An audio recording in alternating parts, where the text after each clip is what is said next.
Carlie, Okay. thank you for taking some time to let people know a little bit. We're going to mostly talk about, I think, the property management. You joined the brokerage not too long ago, and I've seen your property management, like your portfolio is kind of starting to get bigger. Yeah. You're doing a fantastic job. So you have a lot of information that I think some people would be helpful to some people. What are some things that you see, maybe some mistakes or some things that could be costly for a landlord or an investor when they are thinking about renting out their property? I think like the number one thing that I've been noticing lately is just kind of the place a tenant and then leave it, and just assume that the tenant is going to be okay living there, no problems, they're paying the rent, and just because they're not reaching out, they think that the property is fine, and then when the tenant goes to move out, there's a whole bunch of surprises. So there's a whole bunch of things that have not been taken care of properly. It could even be like a leak or something where in the shower the tenant doesn't think it's a big deal, but when I go in there and I'm helping with the move out and a new tenant coming in, I see the problems there, and the landlord is having to pay for those problems all at once, versus having to pay for them as they come up. And as a property manager, I go in and do checks every 3 months to make sure that all of those things are taken care of as they go. So that's definitely a thing that I've been seeing. Have you found that where you, I guess, tenants sometimes feel like maybe they're bothering their landlord to come and fix things, or they're more like an ostrich and they stick their head in the sand and hope that it doesn't get worse or it goes away. But you've had that experience where you've come into a property that's that, and then I guess ultimately at the end of the day, it costs them it ends up costing the landlord, the homeowner, more money than if they'd had just had somebody looking after it from the beginning. Yeah, exactly. And I think that tenants are actually very happy once property managers are hired, because it's almost like they don't feel guilty to bring up problems. So I think it's definitely a good thing for sure. What about pricing pricing the property? Because I've heard some of the property managers, they similar to sales, where the owner needs or wants a certain amount and the market's not there. So they'll I always get a little confused by this one. They'll have it sit on the market empty for 3 or 4 months, trying to rent it out, holding off for a couple $100 extra or something. And that 3 or 4 months could be $10,000. Yeah, when you divide it by the amount. So walk us through that. How do you deal with that, or what's your take on that?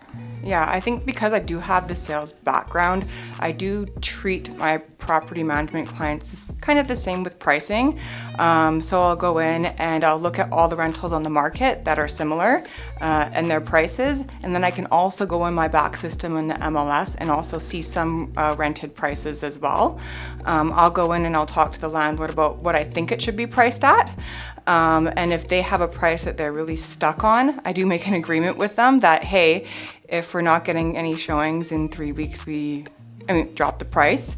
And same thing, we'll know we're overpriced if we're getting not enough showings or if we're not getting any applications. So if we're not getting those two, we know we're overpriced and we know we need to come down. Okay. So we're coming down accordingly.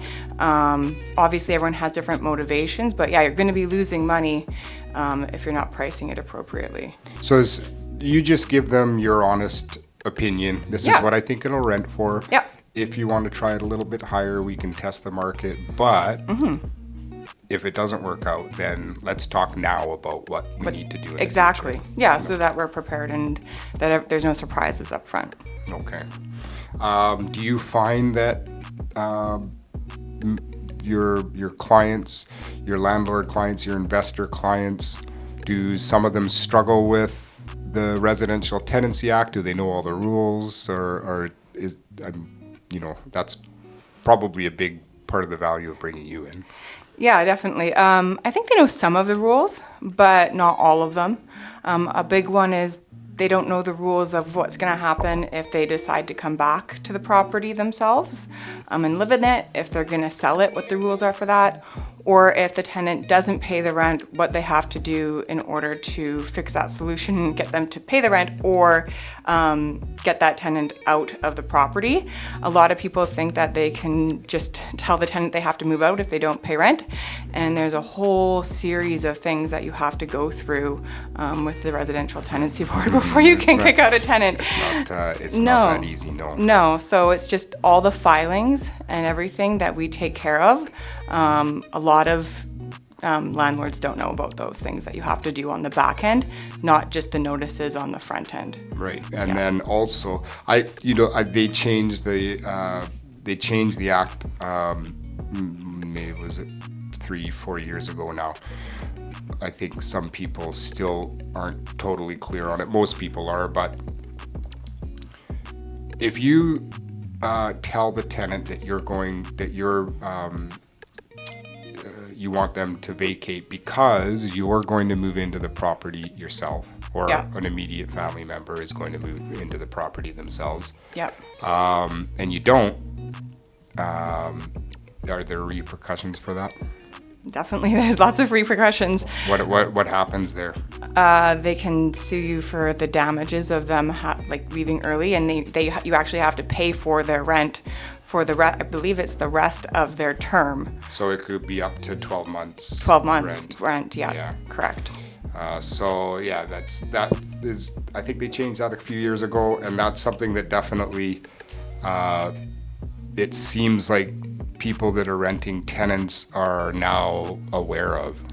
Yeah, especially since the market is changed, right? People who were renting 3 years ago, well, now they can go out and get a lot more rent than before, and vice versa though too as well. You also have to protect the landlords, because there are a lot of tenants who might be trying to get out of their leases early because rents have gone down. Yeah. In the last year at least, right? Yeah, that's what I can't remember who I was talking to, but that's new, right? So we've been doing property management for, I don't know how long it's been, 15 years or something. And this is the first year and only year we've ever had where tenants are coming back now and saying, we'd like to stay, but we feel we're paying too much. Too much, yeah. So they'll try to renegotiate with the owner. Yeah. You're seeing that sometimes. Yeah, definitely. And even, I'm having to work a lot harder for my clients, because I'm having to do a lot more showings in order to place a tenant. And that's something as well for landlords to know, is that, a lot of the time it's going to take a couple months now. And if they were doing the showings themselves, it's almost like a full-time job when you're doing it for your own property, right? Absolutely. 2-3 showings, a night, 3 nights a week kind of thing. And, it takes a fair amount of time. Yeah, absolutely. Well, and that brings me to my next question I was going to ask you is, so why do you think someone should, if they're thinking about hiring a property manager, what could you tell that person? Like, why you think you would do it if you were them? I think the marketing now in this market, now that it's a tenant's market, is really essential. You have to have it placed on more than just Facebook Marketplace. I put my rentals on 8 different sites myself, and that takes a lot of effort. Like, I'm checking my emails and I'm checking Facebook Marketplace 4 or 5 times a day to set up showings to make sure that it gets the maximum exposure. I'm doing professional photos to make sure that it looks really nice, that it looks big, that you can see the amenities, even the location. So I'm paying myself for their professional photos. And then just me knowing everything about the property, talking to the tenants, getting to know them when they're coming for the showing, so that not only do I do the applications, but I get a good gut feeling for the tenants as well. And I think that really helps find a great tenant. Yes, I would agree 100%. I think that all of our property managers actually have really good intuition. I think even the female ones have probably better I think it intuition is that. than I always say to my clients, like, being a female, I think you can kind of assess out. You're like, an application is one thing, but it's easy to get one passed maybe, but you can tell for sure, I think. Yeah. Yeah. And then, do you think, because if a property's listed for rent by company, a property manager, do you think it weeds out, let's call them bad apples? Do you think it weeds out some of the bad apples? Like, do they typically, people that, you know, want to do illegal stuff or whatever, do they try to deal directly with the landlord because they figure there's not that middleman that they have to report or to? maybe they don't want to do a full credit check, or maybe they just, they have a check from 2 years ago that they did and they just want to send it to the landlord, or maybe they feel like they can, get one past the landlord, or the landlord's not going to properly check, because our checks are very thorough and we do full checks. And so I think that's definitely something. They might be more apprehensive to try to go through a property manager. Yeah, definitely. Is there, have you had experiences dealing with emergencies? I haven't had very many emergencies, to be honest, yet. Anyways, I've had a couple of plumbing things and a couple of things that have to be dealt with right away. I think that's something that's really important with all my properties I manage, is if there are those plumbing things, those leaks, anything to do with gas or, stuff like that, that it gets dealt with right away. And even then small stuff. Unfortunately, it does happen. It doesn't happen to us very often, but unfortunately, once in a while, we have to go to arbitration. And what do you do, or what's the importance of documenting everything, the legal compliance following the Residential Tenancy Act?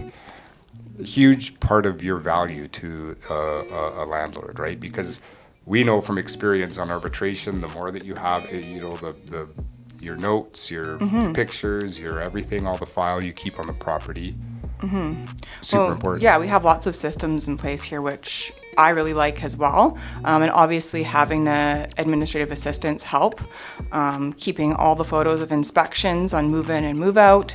If we do have things where we have to file 10-day notices or late notices, those are all kept in our own files for property. So essentially every single property has its own file from move in to move out. So we have everything there. And if we do need anything, it's easily accessible and it's sent straight for arbitration to whatever they need. Yeah. So it's definitely really easy. I like the systems, it's good. You ultimately try to avoid that whole scenario, but yeah, of course. You guys keep fantastic notes on everything. So, what are you finding with tenants? Like, what are important things for tenants right now that are looking at places? Or I guess, what could a landlord do to make their property more appealing or more marketable to get a little bit more money? Yeah, I think that what I'm telling a lot of landlords to do right now, some obviously follow this, but some don't, is to wait until your current tenant moves out to get a really good professional clean. That automatically is going to make your property look 10 times better. If it needs to be painted, give it a fresh coat of paint, and the difference is amazing. And you're going to get more showings. Our professional photos are going to look better, and you're going to probably be able to up the rent as well. Yeah, okay, that's a fantastic point. So, because I know some owners will, let's say that the tenant's moving out this month, and they'll make an agreement with that tenant, like, oh, can we show the place while you're living in it? Because they don't want, they were trying to cut down on their vacancy.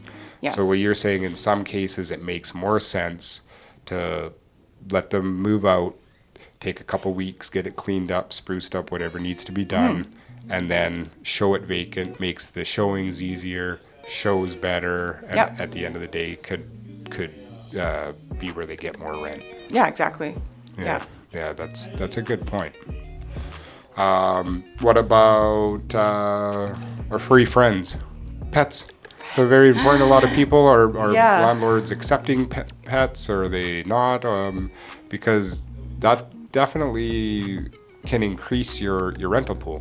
Yeah, I'm finding that it's actually a lot harder to place tenants in homes or condos that will not accept pets. I think your rental pool is getting cut down by about half or more. Not much, eh?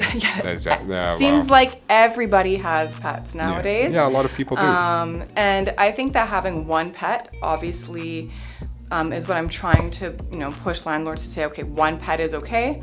Obviously, we're making sure we have the proper deposits. And then also in our addendum, we're also protecting the landlord, which is an extra agreement where if there are any damages made by the pet at all, that the tenant agrees to pay for that in full. So it goes beyond just the pet deposit. That's an extra step that I'm taking to protect landlords right now if they're accepting pets. Awesome. Okay, last question. So, when there's a lot of property management companies available. Yeah. If you were a homeowner and thinking of hiring a property manager, Yeah. what would you look for? I think first thing is somebody who's personable, because dealing with tenants, you have to be able to be personable and likable. If tenants like you, it's a lot easier to get along with them, and it's a lot easier to schedule those check-ins. It's a lot easier for them to feel like they can contact you anytime that they need you. So being able to have good relationships, I think, is number one. Nobody really talks about that, but it's super important, right? It is, yeah, I think so. I treat my tenants like they are my friends, and so I think it really helps for sure. Some of you guys get like the tenants give you gifts. Yeah, they give gifts, or it's awesome. It's all about that. And then I also just think someone who's very responsive. And if a property manager, you send out an inquiry, and they don't get back to you for 2 days. What does that say, right? Yeah. And then someone who, say for me, they don't choose me right away.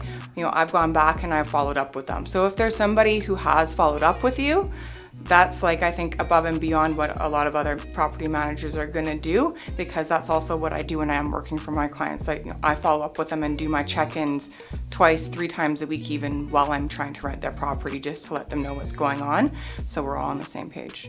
Right on. Yeah. Well, we appreciate your insight and your knowledge in the industry. Thank you. Thank you very It's been much. awesome working with you guys. Yeah, you too.